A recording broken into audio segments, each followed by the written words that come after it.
अस्सलाम वालेकुम। आज की वीडियो में हम करेंगे चैप्टर 1 के रिमेनिंग न्यूमेरिकल केमिस्ट्री के। तो स्टार्ट करते हैं मास मास रिलेशनशिप से कि जो हमारा फर्स्ट न्यूमेरिकल उसमें है calculate the weight of carbon dioxide that can be obtain by heating 25 gram of limestone. Limestone हमें गिवन है, उसको हीट करके हमें कार्बन डाइऑक्साइड मिलेगा और कैल्शियम ऑक्साइड मिलेगा। ठीक है, इसका भी हमने मास कैलकुलेट करना है और कैल्शियम ऑक्साइड का भी हमने मास कैलकुलेट करना है। अच्छा, यहाँ पहले हम स्टार्ट करते हैं अपनी सॉल्यूशन को। इसके दो मेथड्स हमें गिवन है। ठीक है, मेथड 1 जो है वो ज़्यादा मेथड 2 जो है वो ज़्यादा ईजी है as compare to method 1, but मैं दोनों एक्सप्लेन कर दूँगी आपको जिससे भी समझ आए। ठीक है, अच्छा तो सबसे पहले तो यहाँ पे कैल्शियम लाइमस्टोन का जो है इन्होंने लिख दिया कि 100 ग्राम है। अब 100 ग्राम कैसे आया है, Ca है मतलब कैल्शियम है इसमें, ठीक है, कार्बन है और ऑक्सीजन है। तो ऑक्सीजन के 3 मॉलिक्यूल है। सबसे पहले तो हम ऑक्सीजन को कैलकुलेट कर लेते हैं। ऑक्सीजन का एटॉमिक मास होता है 16, तो 16 इंटू 3 कर देते हैं। प्लस इसमें कैल्शियम भी है, कैल्शियम का एटॉमिक मास होता है 12, प्लस कर दिया, प्लस कार्बन का 12 होता है, कैल्शियम का हमारे पास होता है 40। ठीक है, तो यहाँ से इस तरह ये 100 आता है। यहाँ पे किस तरह 56 आया, अगेन ऑक्सीजन का एक ही मॉलिक्यूल है तो 16 प्लस कैल्शियम का 40 होता है, राइट, प्लस कर दिया 56 आ गया। कैल्शियम ऑक्साइड कैसा आया हमारे पास, कार्बन डाइऑक्साइड, ऑक्सीजन के 2 मॉलिक्यूल हैं मतलब 16 इंटू 2 करते हुए 32 हो जाएगा, प्लस कैल्शियम का 12 44। ठीक है, तो इस तरह हमें ये वैल्यूज पता लग गई हैं कि अगर 100 ग्राम का कैल्शियम लाइमस्टोन हमें गिवन होगा तो उसमें से कैल्शियम ऑक्साइड 56 ग्राम निकलेगा और कैल्शियम कार्बन डाइऑक्साइड हमारे पास 44 ग्राम आएगा। ठीक है, हम कहते हैं कि number of moles in 25 gram of CaCO3 ये गिवन है हमें 25 ग्राम। तो यहाँ पे हमने इसको डिवाइड कर दिया 100 से, जो टोटल हमारे पास आ रहा था 100 ग्राम में से 100 ग्राम को से डिवाइड कर दिया, हमारे पास आ गया कि 0.25 मोल होंगे। ठीक है, ओके। उसके बाद हम कहते हैं कि 1 मोल ऑफ CaCO3 में 1 मोल कार्बन डाइऑक्साइड है सपोज, तो 0.25 मोल में कितना होगा, 0.25 कार्बन डाइऑक्साइड। ठीक है, अब हम क्या करेंगे कि जो हमने यहाँ पे सपोज किया है कि अगर 0.25 CaCO3 में 0.25 का कार्बन डाइऑक्साइड निकल रहा है तो हमने टोटल उससे जो है इसको मल्टीप्लाई कर देना है। तो उसमें हमारे पास आ जाएगा कि 25 ग्राम में कितना है, 11 ग्राम CH2 है। ठीक है, फिर हमने कहा कि यहाँ पे हमने इसका मास कैलकुलेट कर लिया CO2 का। इसी तरह हम कह रहे हैं कि 1 मोल CaCO3 में 1 मोल जो है वो कैल्शियम ऑक्साइड निकल रहा है। इसी तरह 0.25 मोल में कितना निकलेगा, 0.25 मोल ऑफ CaCO। ठीक है, अब हमने यहाँ पे अगेन उसका मास कैलकुलेट करने के लिए हमने जो टोटल मास आ रहा था 56 उससे मल्टीप्लाई कर दिया, हमें इसका मास पता लग जाएगा which is 14 gram. Okay, method 2 देखते हैं। हम कह रहे हैं कि 100 ग्राम CaCO3 में से हमें 44 ग्राम CO2 निकल रहा है, तो इसको सिंपली इसको डिवाइड कर देंगे आपस में 44 को 100 से, तो हमारे पास इसकी वैल्यू आ जाएगी कि 100 ग्राम में कितना निकल रहा है पहले तो। फिर हमने इसको फाइंड करना है कि 25 ग्राम में कितना निकल रहा है, तो हमने इस वैल्यू को जो आएगी एक साथ भी कर सकते हैं या अलग अलग भी कर सकते हैं, उसको 25 ग्राम से मल्टीप्लाई कर देना है, तो हमारे पास आ जाएगा कैल्शियम ऑक्साइड की वैल्यू कि 25 ग्राम में कितना है। ठीक है, जैसे यहाँ पे 1 ग्राम CaCO3 yields 44/100 gram of carbon dioxide. तो यहाँ पे मैं डिवाइड कर देती हूँ, 44 डिवाइड बाई 100 0.44। ठीक है, यहाँ से हमारे पास 0.44 आया। इस 0.44 को 25 से मल्टीप्लाई कर देंगे तो हमारे पास क्या आएगा, 100 ग्राम। फिर हम कह रहे हैं कि 100 ग्राम में हमने कितना देखा था, 56 जो है वो कैल्शियम ऑक्साइड आ रहा था। ठीक है, हमने लिख दिया। तो 1 ग्राम में कितना आएगा, तो 56 डिवाइड बाय इसको 100 कर देंगे, डिवाइड, ठीक है, डिवाइड बाय 100 कर देंगे। उसके बाद हमारे पास 100 ग्राम की वैल्यू आ जाएगी। 100 ग्राम में कितना % है, ठीक है। फिर हम उसको 25 से मल्टीप्लाई करवा देंगे, क्योंकि हमने 25 का एक्चुअल मेजरमेंट लेनी है। तो हमारे पास वैल्यू आ गई which is 14 gram of calcium oxide. सही, ओके। एक और एग्जांपल देखते हैं। Chlorine is produce on large scale bye electrolysis of NaCl, ठीक है, एक्वस सॉल्यूशन। हमारे पास क्लोरीन प्रोड्यूस हो रहा है इलेक्ट्रोलाइसिस के प्रोसेस से। Calculate the weight of NaCl required to produce 142 gram of chlorine, ठीक है। यहाँ हमने इक्वेशन लिखी 2NaCl प्लस 2H2O, ठीक है, एक्वस सॉल्यूशन है तो मतलब वाटर भी है इसमें, ठीक है। और आगे हमने इलेक्ट्रोलाइसिस का प्रोसेस किया तो हमारे पास क्या रिलीज हुआ, क्लोरीन रिलीज हुआ, H2 रिलीज हुआ और 2NaOH, ठीक है। हमने लेकिन कैलकुलेट किसका करना है, मास 2NaCl का, ठीक है। ओके, यहाँ पे सोडियम और क्लोरीन को जो प्लस किया तो 58.5 आया, 2 मोल्स है इसके, ठीक है। तो उसको हमने 2 से मल्टीप्लाई कर दिया, हमारे पास टोटल आ गया 117 ग्राम्स, ठीक है। और यहाँ पे हमने क्लोरीन का लिख दिया है कि क्लोरीन इस प्रोसेस में कितनी प्रोड्यूस हुई, 71 ग्राम, ठीक है। अच्छा, अब हमने फाइंड ये करना है कि 142 ग्राम क्लोरीन प्रोड्यूस करने के लिए कितना NaCl लगा। यहाँ पे 71 ग्राम प्रोड्यूस करने के लिए 117 ग्राम्स लग रहा है, ठीक है। तो हम कहते हैं कि 71 gram of chlorine are produce by 117 gram of NaCl, ठीक है। तो 1 ग्राम से कितना प्रोड्यूस होगा, इसको डिवाइड कर देंगे 117 को 71 से, हमारे पास वैल्यू एक आ जाएगी, ठीक है। अब हमने फाइंड करना है कि 142 ग्राम किस तरह प्रोड्यूस होगा। तो सिंपली हमने क्या करना है, उसको उससे मल्टीप्लाई कर देंगे और हमारे पास उसकी वैल्यू आ जाएगी कि टोटल किस तरह प्रोड्यूस हो रहा है, ठीक। 71 gram is produce by 117 gram of NaCl। तो 1 ग्राम कितने का प्रोड्यूस होगा, कितने NaCl से, तो यहाँ पे हमें इसकी वैल्यू पता लग जाएगी। यहीं पे हम मल्टीप्लाई कर देते हैं, 117 डिवाइड कर देते हैं 1.64 ग्राम, ठीक है। 1 ग्राम क्लोरीन प्रोड्यूस हो रहा है 1.6 ग्राम NaCl, और हमने पता करना है 142 ग्राम कैसे प्रोड्यूस होगा। तो इस वैल्यू को 1.64 ग्राम को मल्टीप्लाई करवा देंगे 142 से, तो हमारे पास वैल्यू आ जाएगी 234 ग्राम ऑफ NaCl इससे प्रोड्यूस कर रहा है 142 ग्राम ऑफ क्लोरीन को, ठीक। इसका एक और मेथड भी है, दूसरा जो मेथड है वो भी सेम है, number of gram of moles of chlorine in 142, ठीक है। इसको डिवाइड करवा दिया हमने आपस में, तो हमारे पास 2 ग्राम ऑफ क्लोरीन आ गया, ठीक है। तो इससे ये पता लगा कि 71 ग्राम जो है वो प्रोड्यूस कर रहा है कितने, 2 मोल क्लोरीन के, ठीक है। इसका वैसे मेथड 1 ज़्यादा आसान है, क्योंकि यहाँ पे फिर इन्होंने अलग अलग मोल्स, एक मोल को कैलकुलेट किया हुआ है। यहाँ पे हमने इसका डायरेक्ट किया हुआ है, इसका मेथड 2, ठीक है, और इसका मेथड 1 सेम है। तो अगर आप एक मेथड को लेके चलेंगे तो आपके लिए ज़्यादा इजी होगा, याद रखना है किस तरह प्रोसेस होना है, ठीक है। तो कोई एक मेथड को आप इसमें फॉलो करेंगे। अच्छा, अभी हम निकाल रहे थे मास, ठीक है। अब हमें गिवन है मास वॉल्यूम रिलेशनशिप, हमने फाइंड करना है। Calculate the volume of carbon dioxide gas produce at standard temperature and pressure by the combustion of 20 grams of CH4।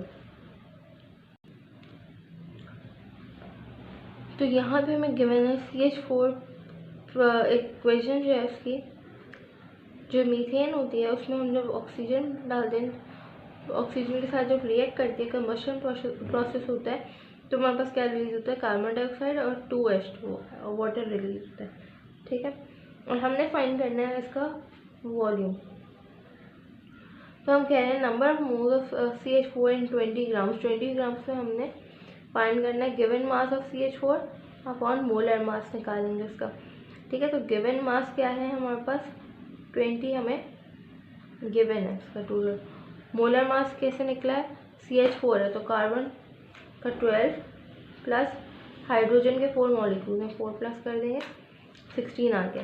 Divide किया 1.25 मोल्स इसके प्रोड्यूस हो रहे हैं 20 ग्राम्स में।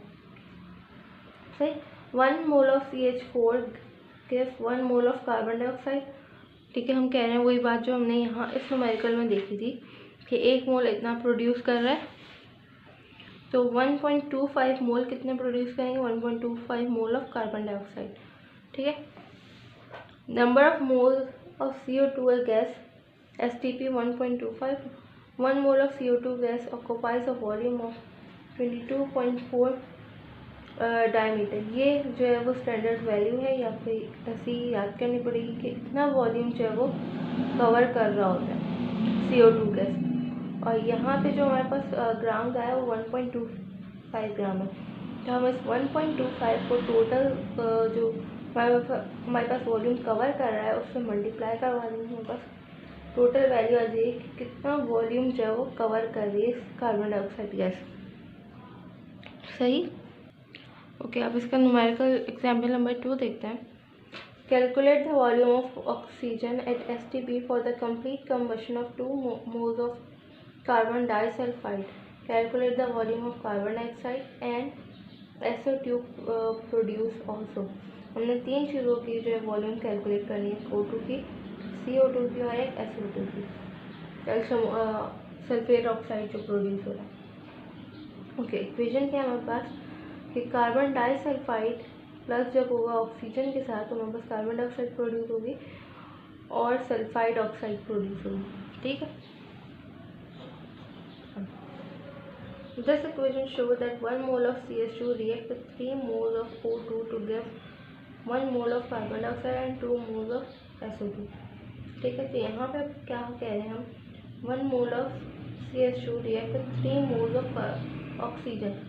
1 मोल जब 3 मोल्स ऑफ ऑक्सीजन से रिएक्ट हो रहे हैं ताकि कितना आ जाए हमारे पास, 1 मोल कैल्शियम ऑक्साइड कार्बन डाइऑक्साइड का आ जाए और 2 मोल जो है वो प्रोड्यूस कर रहा है सल्फेट ऑक्साइड का। ठीक है, तो 2 मोल कितना प्रोड्यूस करेंगे, तो हमने यहाँ पे उसको मल्टीप्लाई कर दिया 3 multiply by 2 6 moles of oxygen. अगर यहाँ पे हम इसके 2 मोल्स होंगे तो यहाँ पे हमने इसके 6 मोल्स लेने होंगे। ठीक है, okay. Volume of 6 moles of O2, यहाँ पे वॉल्यूम आ जाएगी हमारे पास ऑक्सीजन की 6 × 22.4 से हम उसको मल्टीप्लाई कर देंगे तो हमारा टोटल वॉल्यूम आ जाएगी कितना वॉल्यूम जो है वो यहाँ पे कवर कर रहा है। राइट, अभी हमें 2 चीज़ों और की वॉल्यूम पता करनी है। तो 1 मोल ऑफ CH2 कितना मोल प्रोड्यूस कर रहा था, 1 मोल कार्बन डाइऑक्साइड के, तो 2 मोल कितने प्रोड्यूस करेंगे, 2। ठीक है, इस 2 को हम मल्टीप्लाई कर देंगे 22.4 से तो हमारे पास टोटल डायमीटर आ जाएगी। सेम 1 मोल CH2 का कितने 2 मोल जो है वो इसके प्रोड्यूस कर रहा है, तो 2 मोल कितने प्रोड्यूस करेंगे, तो इसके 2 मोल को हम 2 से मल्टीप्लाई कर देंगे तो 4 मोल प्रोड्यूस होंगे हमारे पास। ठीक है, उसके बाद हम यहाँ पे इसको जो हमारे पास डायमीटर है टोटल 22.4 उससे जो है मल्टीप्लाई करवा देंगे। ठीक है, DM³ सॉरी डायमीटर में, तो उसको मल्टीप्लाई कर देंगे, मेरे पास क्या आ जाएगा 89.6 DM³। राइट, तो इस तरह हमारे पास वॉल्यूम कैलकुलेट होगी। ओके, अब हमारे पास एक और एग्जाम्पल है वॉल्यूम की। ठीक है, हम वॉल्यूम करने जा रहे हैं, तो इसके एग्जाम्पल्स में हमने सिर्फ जो है वॉल्यूम ही कैलकुलेट करनी होगी। और what volume of O2 at STP is required to burn 500 cubic decimeter of ethane C2H4 gas, what volume of CO2 will be formed। ठीक है, अब हम जो है गिवन भी क्या है, डेसीमीटर में ही गिवन है, वॉल्यूम ही गिवन है और वॉल्यूम ही फाइंड करनी है। ठीक है, तो यहाँ पे हम लिख रहे हैं कि इथेन में से जब ऑक्सीजन रिएक्ट होगी तो हमारे पास क्या प्रोड्यूस होगा, 2 मोल्स कार्बन डाइऑक्साइड के प्रोड्यूस होंगे और 2 मोल H2O के प्रोड्यूस होंगे। ठीक है। अच्छा, अब हम कह रहे हैं कि 1 dm³ of ethane requires 3 dm³ of O2। ठीक है। एक C2H4 है तो उसके साथ कितने मॉलिक्यूल्स ऑक्सीजन के हैं, 3। ठीक है, तो हमने यहाँ पे यही लिख दिया कि इसी तरह अगर 500 हमें गिवन होगा क्यूबिक डेसीमीटर तो कितना इथेन प्रोड्यूस होगा, कितना ऑक्सीजन का हमें मिल रहा होगा, सॉरी कितना इथेन हमारे पास प्रोड्यूस होगा। तो हम यहाँ पे सिंपली 3 को जो है 500 से मल्टीप्लाई कर देंगे, हमारे पास टोटल ऑक्सीजन आ जाएगा कि ऑक्सीजन कितनी प्रोड्यूस होगी हमारे पास। ठीक है, सबसे पहले तो हमने ऑक्सीजन फॉर्म फाइंड करनी थी और दूसरा हमने कार्बन डाइऑक्साइड फाइंड करना है। सिमिलरली अगर 1 क्यूबिक डेसीमीटर से इथेन प्रोड्यूस होगा, 2 cubic decimetre of carbon dioxide produce हो रहा है, तो 500 से कितना होगा, तो 2 को हम कैसे मल्टीप्लाई कर देंगे, सिंपली 500 से और हमारे पास आ जाएगी value 1000 cubic decimetre of carbon dioxide. ठीक, एक और एग्जाम्पल देखते हैं यहाँ पे। Hydrogen sulphide burns in oxygen according to the equation हमें गिवन है, इसके अकॉर्डिंग और जो है वो बर्न हो रही है हाइड्रोजन सल्फाइड। 2 हाइड्रोजन सल्फाइड के मॉलिक्यूल्स हैं तो हमारे पास ऑक्सीजन कितनी चाहिए, हमें 3। इसी तरह प्रोड्यूस क्या होगा, 2 H2O प्रोड्यूस होंगे, 2 SO2। Calculate the volume of O2, हमें O2 की वॉल्यूम कैलकुलेट करनी है। At STB required to burn 900 cubic decimetre of H2S 900 H2S produce करने के लिए हमने कितने ऑक्सीजन हमें लगेगी। And also find the SO2 gas produce. तो हम सिंपली क्या करेंगे, वही काम कि 2 H2O के लिए हमें कितना ऑक्सीजन रिक्वायर्ड है, 3। ठीक है, तो 900 के लिए कितनी रिक्वायर होगी, सिंपली हम 3 को 900 से मल्टीप्लाई कर देंगे। तो पहले 3 को हमने 2 से डिवाइड करना है। ठीक है, ताकि हमारे पास 1 क्यूबिक डेसीमीटर की वैल्यू आ जाए। ठीक है, क्योंकि यहाँ पे अब 2 मोल है, यहाँ पे पहले जो जितने भी हम न्यूमेरिकल्स कर रहे थे वहाँ पे एक यूज़ हो रहा था, सही। तो हमने यहाँ पे इसको डिवाइड कर दिया और उसके बाद 900 से हम मल्टीप्लाई कर देंगे तो हमारे पास वैल्यू आ जाएगी। And also find the value of SO2 gas produce. तो SO2 कितना प्रोड्यूस हो रहा है, 2 मोल से 2 प्रोड्यूस हो रहा है। ठीक है, इसको 2 को 2 से डिवाइड कर देंगे और 900 से मल्टीप्लाई कर देंगे तो हमारे पास वैल्यू आ जाएगी 900 क्यूबिक डेसीमीटर ऑफ SO2। ठीक है, तो ये है हमारे पास यहाँ पे वॉल्यूम के न्यूमेरिकल्स ख़त्म होते हैं। इनकी आपने अच्छे से प्रैक्टिस कर लेनी है ताकि आगे जो न्यूमेरिकल्स हैं फिर उनमें आसानी, जो हम एग्जांपल्स करेंगे बुक की।